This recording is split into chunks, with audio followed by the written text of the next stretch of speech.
Want to manage all your real estate leads and deals in one system?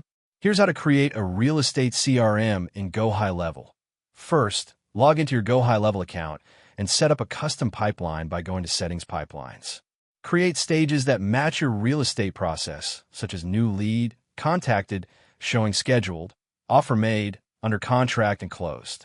Next, go to Contacts and organize your leads using tags like buyer, seller, hot lead, or investor.